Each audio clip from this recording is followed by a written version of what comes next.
Visium I Drogovo Posa how Olovat v Drogoy video. I apologize for that, guys. I am learning Russian currently, and it is not easy. But today we are reacting to the Scarlet King SCP-001 animation from Detective Void. I promised in SCP-343 reaction video that I would tell about the Scarlet King's origin. But I'm going to do that at the end of this video. So without further ado, and I'm also going to be posting 2 more videos in the next hour or 2. Okay, start the video in 3, 2, 1, go.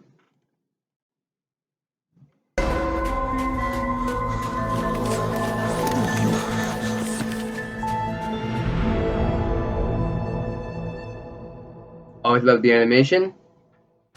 7 seals, 7 rings, 7 brides for the Scarlet King. Okay, that's a rhyme. They gather round the natal bed, the foolish and the wise.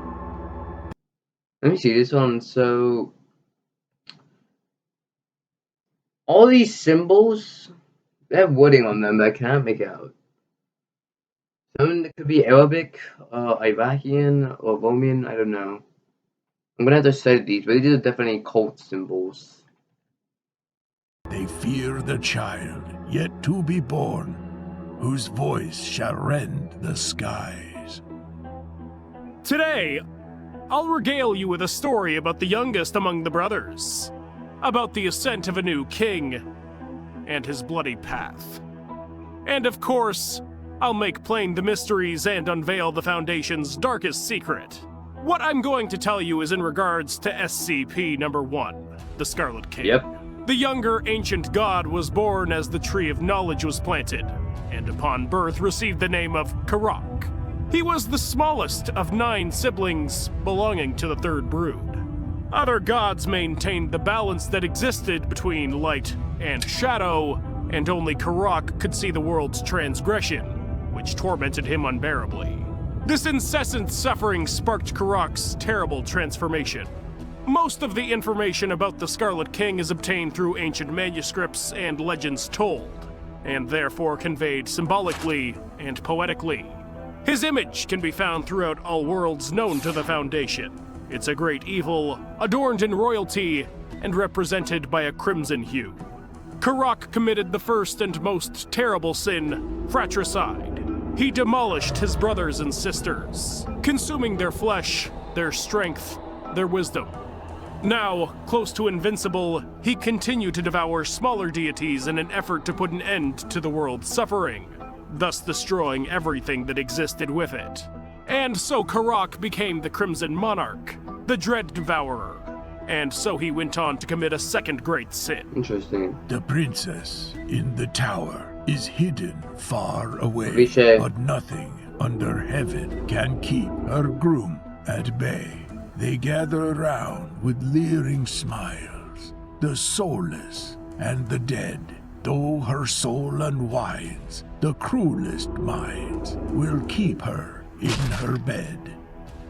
The Crimson Patriarch gathered his escort, devouring all who did not bow before him. One who refused to acknowledge his power as the most beautiful and wisest among the goddesses was Sam. Thus, he took her forcibly as his wife. Then, 7 days later, he broke the goddess, ascending in her blood. From that moment on, the ancient god has borne the name Knithigor, meaning the Scarlet King. On her deathbed, San gave birth to 7 daughters, whom Karak made his brides. To prevent them as dying as their mother did, he impressed upon them seals. Each one gave birth to monsters called leviathans, thus initiating the 7 orders of abomination within the king's army. The potter told his prentice to prepare him 7 jars. 6 he made with grace and skill, the last his hands did mar. The first bride, Ativik, was the king's favorite and received the seal of dominion. Her children came to be the wisest and most zealous weapons in the monarch's war. The second, Aghor, was bestowed the seal of despair and gave birth to a myriad of monsters which led their master to victory. Adestat despised the other sisters, and her children bore the stamp of devastation. Azee, the fourth bride, took on the form of a terrible beast under the banner of Wrath. She gave birth to monsters bearing impenetrable armor and the ability to self-heal. The children of the fifth bride, Anut, by... That was the birth of the freaking SCP-682. Even though, personally, I call 682 Serpente. By virtue of the Seal of Need, were particularly gifted in magic. The Crimson Monarch, now fearing a revolt, crippled them all.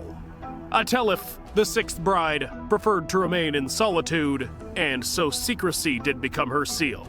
The beings which she brought into the world could change their appearance, render themselves invisible, and even open portals to other worlds, thus paving the way for a bloody army. The king is in his courting clothes. The brides are in their beds. The unborn princes wait in sleep to raise their eager heads. The hens are in the henhouse, and 7 eggs did lay, till the fox crept in by dark of night and stole the eggs away. Once upon a time, the leviathans nearly destroyed the Tree of Knowledge. To stop them, the few opponents of the Crimson Monarch brought on a great flood. One of the exhausted leviathans was banished to the world of mortals to wander for eternity. He's called Atanti Kelpenu, meaning the indestructible reptile. One must agree, of course, that SCP-682 matches the description of the children of Azeb perfectly. Like Karak himself once was, the seventh daughter of San, named Ahabat, was the weakest among all the brides. Moreover, her spirit had not been completely shattered by the king. She raised up heroes in an effort to end his reign, but all were defeated.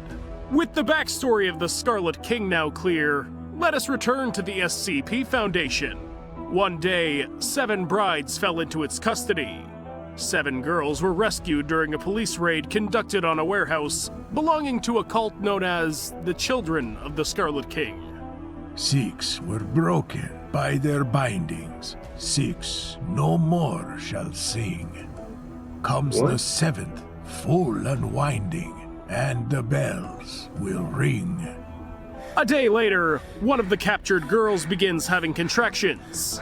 She gives birth to a strange creature that takes the lives of many innocent civilians. The girls were subsequently taken away by the Foundation and assigned the following numbers: SCP-231-1 to SCP-231-7.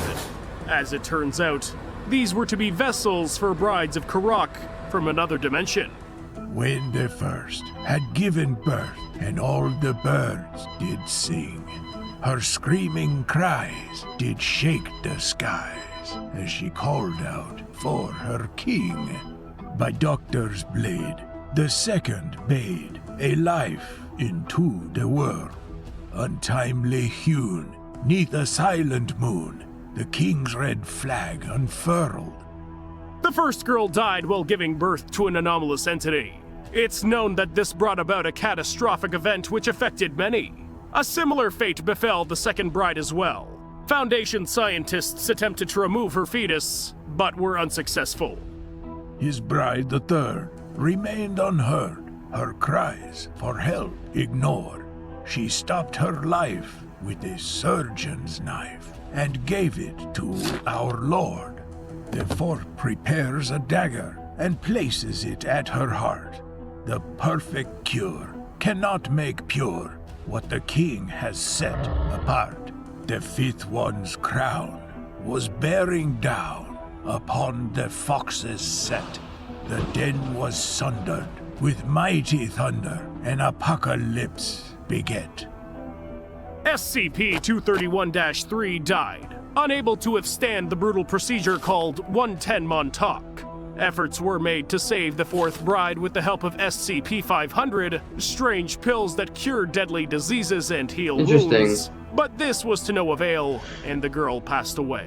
Her fifth sister gave birth and destroyed the entirety of Site-231 Aleph. On the sixth one's day, the walls gave way, and the oceans turned to ash. Her birth gave work, as the earth shook. Underneath, the king's fell lash. The seventh bride will break the tides. The moon no more will shine.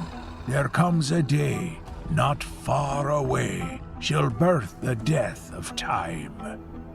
The loss of the sixth bride troubled one of the Foundation agents. He felt pity for the two remaining girls and tried to save them, utilizing an anomalous object. He was, however, interrupted by the guards, and both the agent and SCP-231-6 were killed during a crossfire. Only the seventh bride survived and has a special role in the history of the Scarlet King. Her child's birth was successfully prevented by means of the 110 Montauk procedure. This is perhaps one of the most controversial points in the Foundation's history. It was the brainchild of Dr. Robert Montauk, who's the head of projects for SCP-1, SCP-231, and SCP-2317. He studied the Scarlet King for over 20 years. According to rumors, the procedure he invented consists of horrendously abusing the girl with violence and torture. And at first, it seems that's exactly what it was. What the hell? This is... No! What? Okay. There has to be something else than just torturing a woman to death. Like, don't get me wrong, I love violence, but not abuse on a pregnant woman. Bro, you guys are more screwed up than me. SCP Foundation agents were screwed up. Then, the leader of the Children of the Scarlet King group, Depeche Spivak, fell into the hands of the Foundation. His group attempted to summon their god into our world, but were thwarted by the Foundation in conjunction with the GOC. It's known that the cult was previously a part of the Serpent's Hand, but then the apostates later split off from them, becoming their own independent group. The Doctor never tells his god which one he really seeks.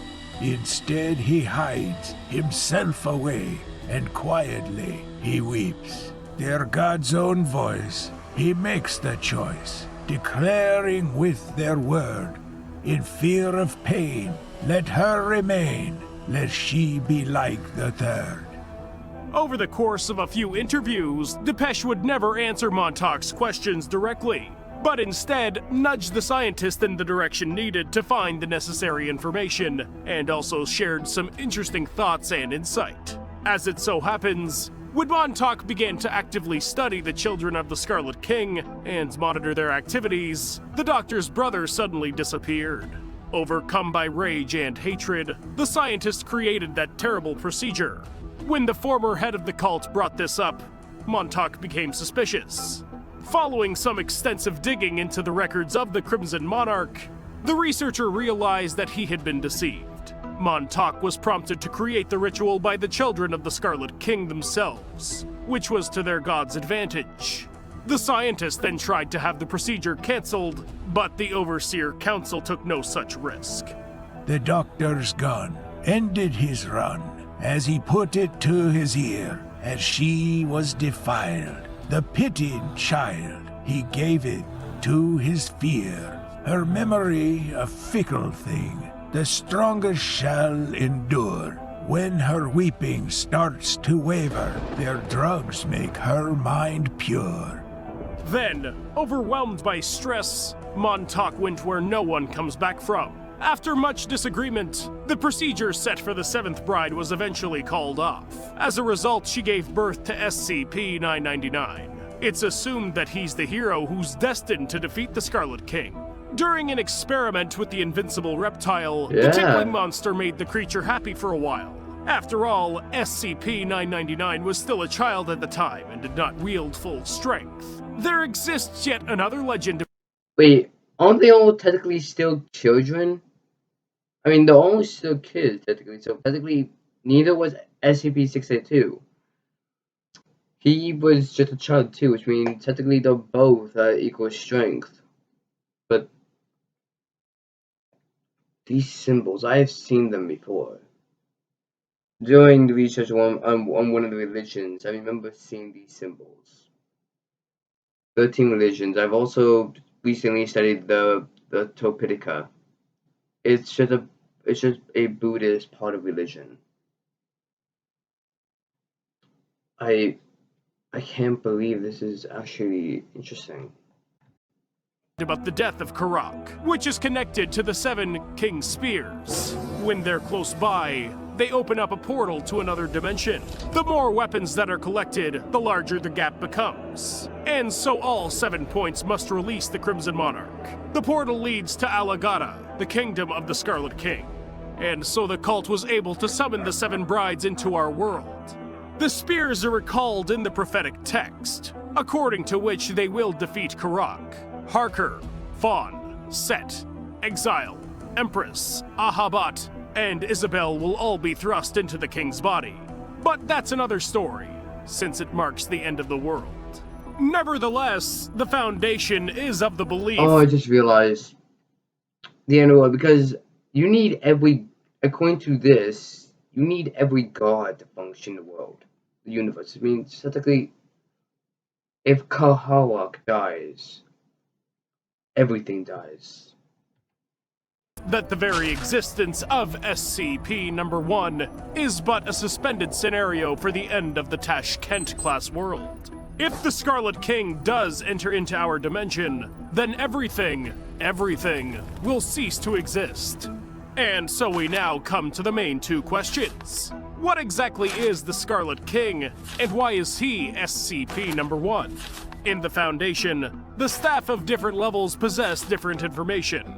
Therefore, some staff believe that it is not the true SCP-1, and the Crimson King is SCP-2317. To be more precise, that's the terrible devourer who's imprisoned behind the door to another world.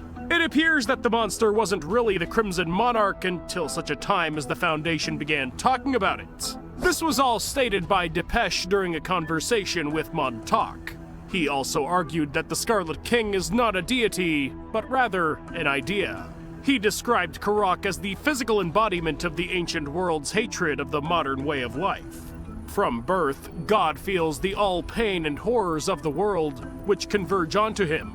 And so it's he who personifies these feelings in all the universes. So when the Foundation began claiming that the terrible devourer was the Crimson King, he most likely became a part of it in reality.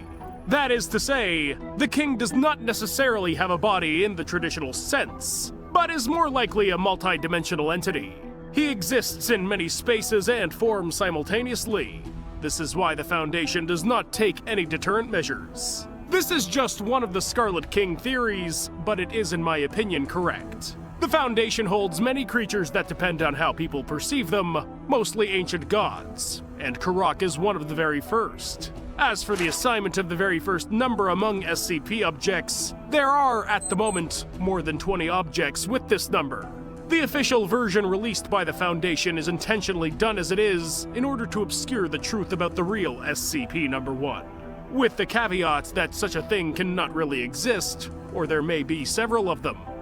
Returning to the Scarlet King, I'd like to point out that since he is a powerful multi-dimensional entity, why can't he possess several strange objects at once? The son of the third brood may very well be a terrible devourer, or even manifest himself in the form of events, such as those that took place following the death of his brides. I believe what I said regarding the Scarlet King is true. It simply needs to be understood correctly. As for the true SCP-1, well, I don't believe it could be the only thing or creature. I think that this is the combination of many pieces, connected with a single alpha and omega, much like the Tree of Knowledge. By the way, they say that the Wanderer's Library is the Tree of Knowledge, or had you never heard? I look forward to hearing your thoughts on today's story.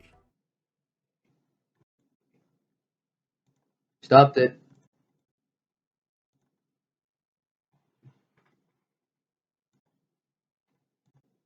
Up. Yeah, I just keep family questions sometimes now.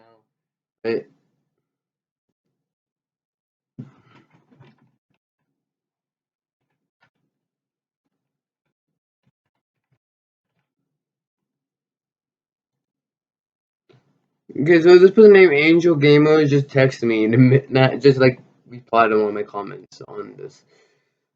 Right, so my thoughts on this was interesting. It seems like whoever this is knows what they're doing. Henceforth, I am going. Look, I would admit this is an interesting video, but I promised, so I'm gonna say no. SCP 2317 or something. I don't remember. I think it was SCP. I'm just gonna call him Kahawk. Kahawk was of Yeldabaoth. What was the I remember saying to them the both names about. I think I said his name right. Kahawk. Yeah, I said his name right. SCP. Kahawk. Here we go. SCP. Scarlet. King.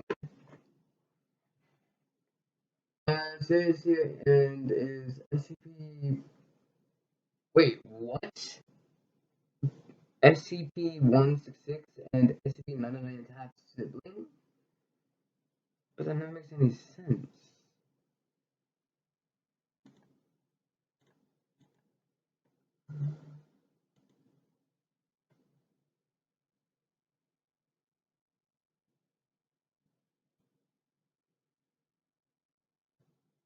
Yeah, he was a small set of siblings, blah blah. Found it. They're called the Eldritch Blood, and the siblings are Molech, Yeldabaoth, SCP-28545, Yasha, I think, Waisha, and Enzo. What is SCP? SCP is known as the Dia, or Dia from Saturn. Oh, the Dia like. Oh, I remember now! This was the thing that required 8 rituals. And, yeah, Yashawa. Yeah, Yashawa is an old god. Yep, Warcraft god. So it seems like, yeah, he had siblings and he was the youngest. When he saw the universe as hatred and saw evil, he decided to consume his siblings and everything, all the essence, everything. He also he also vowed to destroy the universe, to end suffering and create new. Something much more safer. But in his eyes, he's doing good, and in everyone else's eyes, he's like the god of wrath, the god of destruction. Because since the Eldritch God, SCP-343 might not be able to withstand Karlach. Because if he was, he would have intervened about several universes that have been destroyed. So yeah, that's just the basics of it. He just explained most of it though, like he stole everything I was going to explain, but he's right. So I will see you all, and oh yeah, like, subscribe, and hit the notification bell if you want more. The next video I'm making is a Dollman reaction, a Helsing reaction, and me speaking Russian, like learning Russian. So yeah, I will see you all in the next video. Like, subscribe, and hit the notification bell if you want more videos like this. Bye bye.